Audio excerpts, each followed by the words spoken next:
गुरु की प्यारी साध संगत जी। चार सपेरे ਛਾਂ ਛਾਂ ਕਰਦਾ ਜੰਗਲ ਸੀ। ਉਸ ਜੰਗਲ ਵਿੱਚ ਹੋਰ ਬ੍ਰਿਛਾਂ ਤੋਂ ਬਿਨਾਂ ਚੰਦਨ ਦੇ ਰੁੱਖ ਵੀ ਸਨ। ਸੁਗੰਧੀ ਦੀਆਂ ਲਪਟਾਂ ਆ ਰਹੀਆਂ ਸਨ। ਮਨੁੱਖ ਮਾਰੂ ਤੇ ਮਨੁੱਖ ਪਿਆਰੂ ਜਾਨਵਰਾਂ ਦਾ ਘਾਟਾ ਨਹੀਂ ਸੀ।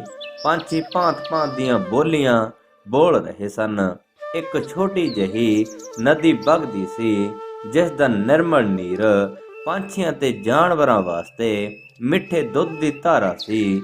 ਉਸ ਜੰਗਲ ਉੱਤੇ ਕੁਦਰਤ ਖੁਸ਼ ਤੇ ਨੱਚਦੀ ਸੀ। ਬਰਕਤਾਂ ਹੀ ਬਰਕਤਾਂ ਵਸਦੀਆਂ ਸਨ। ਉਸ ਰੱਬ ਦੇ ਘਰ ਜਲਾਦ ਚੰਦਰਹੰਸ ਨੂੰ ਚੁੱਕ ਕੇ ਲੈ ਗਏ। ਚੁੱਕਿਆ ਉਹਨਾਂ ਸੰਤਾਂ ਦੇ ਡੇਰਿਓਂ ਰਾਤ ਨੂੰ ਸੀ। ਪਾਪੀਆਂ ਨੇ ਉਹਦਾ ਮੂੰਹ ਕੁੱਟ ਲਿਆ, ਆਵਾਜ਼ ਨਾ ਨਿਕਲਣ ਦਿੱਤੀ। ਚੁੱਕ ਕੇ ਜੰਗਲ ਵਿੱਚ ਲੈ ਆਏ। ਨਦੀ ਕਿਨਾਰੇ ਲਿਆ ਖਲਿਆਰਿਆ। ਉਹਨਾਂ ਦਾ ਸ਼ਾਇਦ ਵਿਚਾਰ ਸੀ ਕਿ ਮਾਰ ਕੇ ਨਦੀ ਵਿੱਚ ਰੋੜ ਦਿਆਂਗੇ, ਨਹੀਂ ਤੇ ਆਪ ਤਾਂ ਲਹੂ ਵਾਲੇ ਹੱਥ ਧੋ ਲਵਾਂਗੇ। ਪਾਪੀ ਤੇ ਲਾਲਚੀ ਪਾਪ ਕਰਨੋਂ ਨਹੀਂ ਝਿਜਕਦੇ। ਉਹਨਾਂ ਨੂੰ ਮਾਸੂਮ ਬਾਲਕ ਉੱਤੇ ਤਰਸ ਨਹੀਂ ਆਇਆ। ਨਿਰਦੋਸ਼ ਨੂੰ ਮਾਰਨ ਲੱਗੇ। ਨਿਰਦੋਸ਼ੇ ਨੂੰ ਜੋ ਮਰਵਾ ਰਿਹਾ ਸੀ, ਤ੍ਰਿਸ਼ਟ ਬੁੱਧੀ ਉਹ ਕਿਹੜਾ ਸੁੱਖ ਪਾਵੇਗਾ। ਚੰਦਰਹੰਸ ਨੂੰ ਪਤਾ ਲੱਗ ਗਿਆ ਕਿ ਜਲਾਦ ਉਸ ਨੂੰ ਮਾਰ ਰਹੇ ਨੇ। ਉਸ ਮਾਸੂਮ ਬਾਲਕ ਨੇ ਪੁੱਛਿਆ, ਇਹ ਤਾਂ ਦੱਸੋ ਕਿ ਮੈਨੂੰ ਮਾਰ ਕਿਉਂ ਰਹੇ ਹੋ? ਮੈਂ ਭਲਾ ਕੀ ਬੁਰਾ ਕੰਮ ਕੀਤਾ ਹੈ? ਜਾਨੋ ਤਾਂ ਉਸ ਨੂੰ ਮਾਰਿਆ ਜਾਂਦਾ ਹੈ ਜਿਸ ਨੇ ਕੋਈ ਚੋਰੀ ਕੀਤੀ ਹੋਵੇ ਜਾਂ ਖੂਨ ਕੀਤਾ ਹੋਵੇ। ਜਲਾਦ ਬੋਲਿਆ, ਕਾਕਾ ਤੇਰੀ ਸਾਡੇ ਨਾਲ ਕੋਈ ਦੁਸ਼ਮਣੀ ਨਹੀਂ। ਅਸਲੋਂ ਤੈਨੂੰ ਤ੍ਰਿਸ਼ਟ ਬੁੱਧੀ ਵਜ਼ੀਰ ਮਰਵਾ ਰਿਹਾ ਹੈ। ਉਸ ਦੇ ਭੇਜੇ ਹੋਏ ਅਸੀਂ ਆਏ ਹਾਂ। ਮਾਲਕ ਦਾ ਨਿਮਕ ਖਾਂਦੇ ਹਾਂ। ਉਸ ਨੂੰ ਹਲਾਲ ਕਰਨਾ ਹੈ। ਅਸੀਂ ਤਾਂ ਆਗਿਆ ਦਾ ਪਾਲਣ ਕਰ ਰਹੇ ਹਾਂ। ਚੰਦਰਹੰਸ ਬੋਲਿਆ, ਉਹ ਮੈਨੂੰ ਕਿਉਂ ਮਰਵਾ ਰਿਹਾ ਹੈ? ਮੈਂ ਉਹਦਾ ਕੀ ਵਿਗਾੜਿਆ ਹੈ? ਜਲਾਦ ਬੋਲਿਆ, ਉਸ ਨੂੰ ਕਿਸੇ ਨੇ ਇਹ ਸ਼ੱਕ ਪਾਇਆ ਹੈ ਕਿ ਤੂੰ ਕੁਤਲਪੁਰ ਰਾਜੇ ਦਾ ਜਵਾਈ ਤੇ ਰਾਜਾ ਬਣੇਗਾ। ਇਸ ਵਾਸਤੇ ਉਹ ਮਰਵਾ ਰਿਹਾ ਹੈ ਕਿਉਂਕਿ ਉਹ ਕੁਤਲਪੁਰ ਦੇ ਰਾਜ ਨੂੰ ਆਪ ਸਾਂਭਣਾ ਚਾਹੁੰਦਾ ਹੈ। ਹੁਣ ਅਸਾਂ ਤੈਨੂੰ ਮਾਰ ਦੇਣਾ ਹੈ, ਗੱਲਾਂ ਦਾ ਸਮਾਂ ਨਹੀਂ।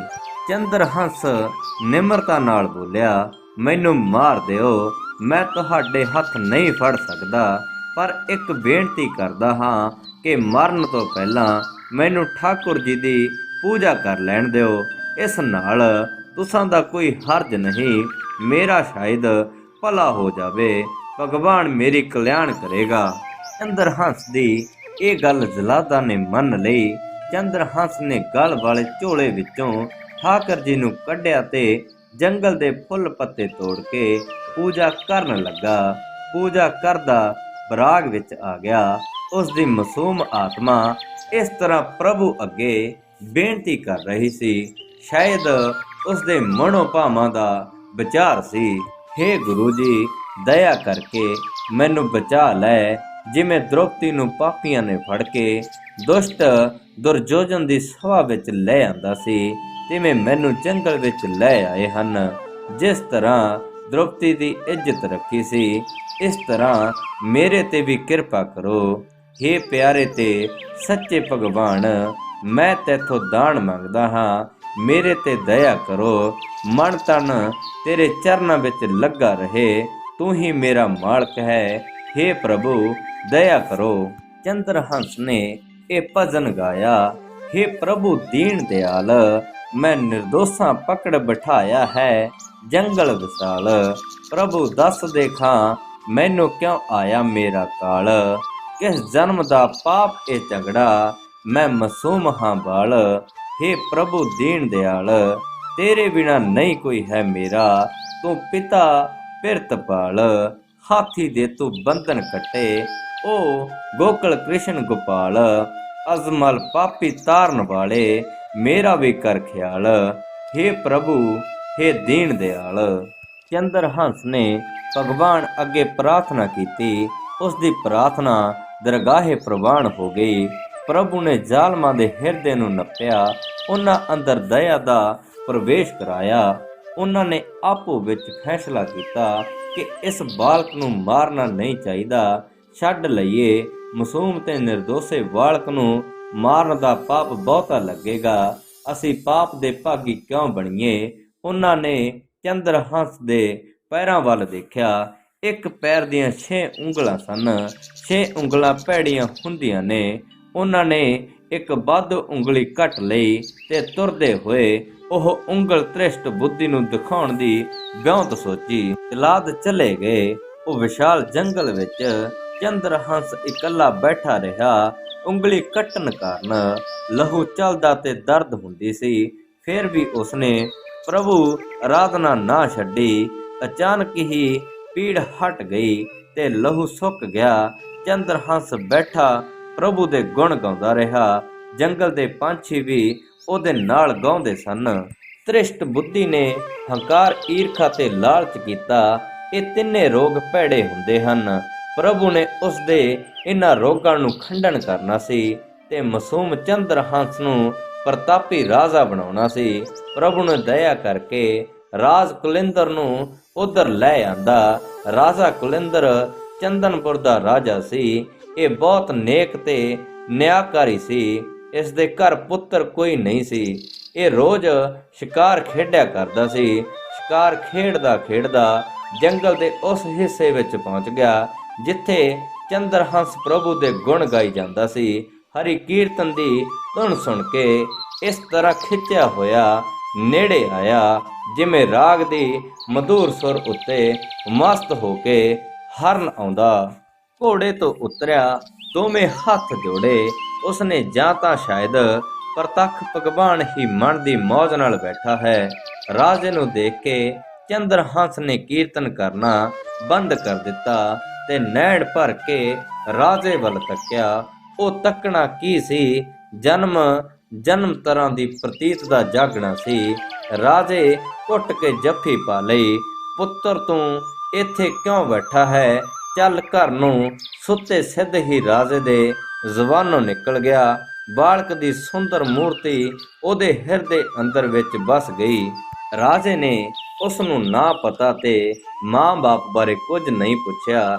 ਘੋੜੇ ਤੇ ਬਿਠਾ ਕੇ ਘਰ ਲੈ ਗਿਆ। ਉਸ ਦੀ ਰਾਣੀ ਮਨ ਮੋਹਣਾ ਬਾਲਕ ਦੇਖ ਕੇ ਬਹੁਤ ਖੁਸ਼ ਹੋਈ। ਉਸ ਨੇ ਗੋਦ ਵਿੱਚ ਲੈ ਕੇ ਪੁੱਤਰ ਬਣਾ ਲਿਆ। ਅਗਲੇ ਦਿਨ ਸਾਰੇ ਸ਼ਹਿਰ ਵਿੱਚ ਢੰਡੋਰਾ ਫਰਾਇਆ ਗਿਆ ਕਿ ਰਾਜਾ ਕੁਲਿੰਦਰ ਇੱਕ ਲੜਕੇ ਨੂੰ ਮੁੱਤ ਬੰਨਾ ਬਣਾ ਰਿਹਾ ਹੈ। ਸ਼ਾਹੀ ਦਰਬਾਰ ਲਾ ਕੇ ਮੁੱਤ ਬੰਨਾ ਬਣਾਉਣ ਦੀ ਰਸਮ ਨੂੰ ਪੂਰਾ ਕੀਤਾ ਗਿਆ।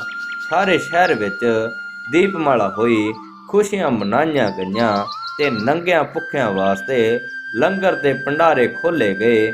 ਨਿਆਸਰਾ, ਨਿਥਾਮਾ ਤੇ ਯਤੀਮ ਚੰਦਰਹੰਸ ਪ੍ਰਭੂ ਦੀ ਕਿਰਪਾ ਨਾਲ ਮੁੜ ਪ੍ਰਤਾਪੀ ਟਿੱਕਾ ਰਾਜਕੁਮਾਰ ਬਣ ਗਿਆ। ਰਾਜਾ ਕੁਲਿੰਦਰ ਨੇ ਚੰਦਰਹੰਸ ਨੂੰ ਪੜ੍ਹਾਉਣਾ ਸ਼ੁਰੂ ਕੀਤਾ। ਥੋੜੇ ਸਾਲਾਂ ਵਿੱਚ ਉਹ ਚੰਗਾ ਪੜ ਗਿਆ। ਨਾਲ ਹੀ ਚੰਗੀ ਖੁਰਾਕ ਤੇ ਬੇਫਿਕਰੀ ਦੇ ਕਾਰਨ ਤਕੜਾ ਸੁੰਦਰ ਜਵਾਨ ਹੋ ਗਿਆ। ਯੁਵਰਾਜ ਸੀ, ਪਹਿਲਾਂ ਵੀ ਰਾਜੇ ਦਾ ਪੁੱਤਰ ਸੀ। ਇਸ ਕਰਕੇ ਬਾਹਾਂ ਵਿੱਚ ਬਲ ਤੇ ਹਿਰਦੇ ਵਿੱਚ ਅਣਖ ਸੀ। ਉਸਨੇ ਸੈਨਾ ਲੈ ਕੇ ਨਿੱਕੇ ਨਿੱਕੇ ਰਜਵਾੜਿਆਂ ਨੂੰ ਫਤਿਹ ਕਰਕੇ ਚੰਦਨਪੁਰ ਦੇ ਰਾਜ ਨੂੰ ਵਧਾਉਣਾ ਸ਼ੁਰੂ ਕਰ ਦਿੱਤਾ। ਥੋੜੇ ਸਾਲਾਂ ਵਿੱਚ ਦੂਣਾ ਰਾਜ ਵੱਧ ਗਿਆ। ਪਾਪੀ ਆਤਮਾ ਤ੍ਰਿਸ਼ਟ ਬੁੱਧੀ ਨੂੰ ਵੀ ਪਤਾ ਲੱਗਾ ਕਿ ਚੰਦਨਪੁਰ ਦੇ ਰਾਜੇ ਨੇ ਜੰਗਲ ਵਿੱਚੋਂ ਇੱਕ ਲੜਕਾ ਲਿਆ ਕੇ ਮੁੱਤ ਬੰਨਾ ਬਣਾਇਆ ਹੈ। ਉਸ ਮੁੱਤ ਬੰਨੇ ਨੇ ਰਾਜ ਨੂੰ ਵਧਾ ਦਿੱਤਾ। ਉਹ ਬਹੁਤ ਬੜੀ ਤੇ ਸੁੰਦਰ ਯੁਵਰਾਜ ਹੈ। ਬਹਾਨੇ ਨਾਲ ਤ੍ਰਿਸ਼ਟ ਬੁੱਧੀ ਚੰਦਨਪੁਰ ਆ ਗਿਆ। ਚੰਦਨਪੁਰ ਦੀ ਰਿਆਸਤ ਕਿਉਂਕਿ ਕੁਤਲਪੁਰ ਦੇ ਅਧੀਨ ਸੀ। ਇਸ ਕਰਕੇ ਰਾਜੇ ਕੁਲਿੰਦਰ ਨੇ ਤ੍ਰਿਸ਼ਟ ਬੁੱਧੀ ਦਾ ਬਹੁਤ ਸਤਿਕਾਰ ਕੀਤਾ। ਜਿਸ ਵੇਲੇ ਚੰਦਰਹੰਸ ਤ੍ਰਿਸ਼ਟ ਬੁੱਧੀ ਦੇ ਮੱਥੇ ਲੱਗਾ ਤਾਂ ਉਸਨੇ ਨੀਜ਼ ਲਾ ਕੇ ਪਛਾਣਨ ਦਾ ਯਤਨ ਕੀਤਾ। ਪਰਦੇ ਨਾਲ ਪਾਸੇ ਕਰਕੇ ਪੁੱਛ ਵੀ ਲਿਆ ਕਿ ਤੂੰ ਕਦੀ ਕੁਤਕਪੁਰ ਗਿਆ ਸੀ? ਭੋਲੇ ਚੰਦਰਹੰਸ ਨੇ ਸੱਚ ਦੱਸ ਦਿੱਤਾ ਕਿ ਉਹ ਸੰਤ ਮੰਡਲੀ ਕੋਲ ਰਿਹਾ ਕਰਦਾ ਸੀ। ਇਹ ਸੁਣ ਕੇ ਤ੍ਰਿਸ਼ਟੀ ਬੁੱਧੀ ਦਾ ਪਾਪੀ ਮਨ ਕੰਬ ਗਿਆ। ਉਹ ਮਨ ਹੀ ਮਨ ਸੋਚਣ ਲੱਗਾ, ਇਹ ਦੁਸ਼ਟ ਬਾਲਕ ਜ਼ਲਾਦਾ ਕੋਲੋਂ ਬਚ ਗਿਆ। ਮੈਂ ਹੁਣ ਜ਼ਰੂਰ ਇਸ ਨੂੰ ਮਰਵਾਵਾਂਗਾ, ਇਹ ਜਿਉਂਦਾ ਨਹੀਂ ਰਹਿਣਾ ਚਾਹੀਦਾ। ਤੇ ਪਿੱਛੋਂ ਤ੍ਰਿਸ਼ਟ ਬੁੱਧੀ ਰਾਜਾ ਕੁਲਿੰਦਰ ਕੋਲ ਪੁੱਜਾ। ਉਸ ਨੂੰ ਇਕਾਂਤ ਵਿੱਚ ਲਿਜਾ ਕੇ ਕਹਿਣ ਲੱਗਾ, ਹੇ ਰਾਜਨ, ਆਪਨੇ ਬਹੁਤ ਵੱਡਾ ਪਾਪ ਕੀਤਾ ਹੈ। ਪਾਪ ਕਰਨ ਲੱਗਿਆਂ ਕੁਤਲਪੁਰ ਦੇ ਰਾਜੇ ਨੂੰ ਪਤਾ ਨਹੀਂ ਦਿੱਤਾ। ਉਹ ਪਾਪ ਜਾਂ ਦੋਸ਼ ਇਹ ਹੈ ਕਿ ਅਵਾਰਾ ਲੜਕਾ ਜੰਗਲ ਵਿੱਚੋਂ ਫੜ ਕੇ ਮੁੱਤਬੰਨਾ ਬਣਾ ਲਿਆ। ਇਹ ਵੀ ਪਤਾ ਨਹੀਂ ਉਹ ਕਿਸ ਨੀਚ ਜਾਤੀ ਦਾ ਬਾਲਕ ਸੀ। ਹੁਣ ਇਹ ਰਾਜ ਦਾ ਮਾਲਕ ਬਣੇਗਾ। ਰਾਜੇ ਕੁਤਲਪੁਰ ਨੇ ਅਸਲ ਵਿੱਚ ਮੈਨੂੰ ਗੁਪਤ ਰੂਪ ਤੇ ਇਸੇ ਪੜਤਾਲ ਵਾਸਤੇ ਭੇਜਿਆ ਹੈ, ਪਰ ਮੈਂ ਆਪ ਦਾ ਹਿੱਤੂ ਹਾਂ। ਮੈਂ ਨਹੀਂ ਚਾਹੁੰਦਾ ਮੇਰੇ ਰਾਹੀਂ ਆਪ ਦਾ ਦਿਲ ਦੁਖੇ। ਮੈਂ ਇਹ ਭੇਦ ਗੁਪਤ ਰੂਪ ਰੱਖਦਾ ਹਾਂ। ਆਪ ਇਸ ਯੁਵਰਾਜ ਨੂੰ ਕੁਤਕਪੁਰ ਭੇਜੀਏ। ਇਸ ਦੀ ਨੁਹਾਰ ਚੰਗੀ ਹੈ। ਇਹ ਦੇਖ ਕੇ ਰਾਜੇ ਨੂੰ ਭਰੋਸਾ ਹੋ ਜਾਵੇਗਾ ਕਿ ਸ਼ਾਇਦ ਇਹ ਲੜਕਾ ਕੋਈ ਰਾਜਕੁਮਾਰ ਹੀ ਸੀ, ਨਾਲੇ ਯੁਵਰਾਜ ਸਿਆਣਾ ਹੈ। ਇੰਦਰ ਬੋਲਿਆ, ਜ਼ਰੂਰ ਭੇਜ ਦੀਜੀਏ। ਮੈਂ ਤਾਂ ਆਪਣੇ ਵੱਲੋਂ ਜੋ ਕੁਝ ਕੀਤਾ ਹੈ ਸੋਚ ਸਮਝ ਕੇ ਰਾਜ ਤੇ ਪ੍ਰਜਾ ਦੇ ਲਾਭ ਦੇ ਹਿੱਤ ਕੀਤਾ ਹੈ। ਮੇਰੀ ਨਿੱਜੀ ਤਾਂ ਕੋਈ ਕਾਮਨਾ ਨਹੀਂ।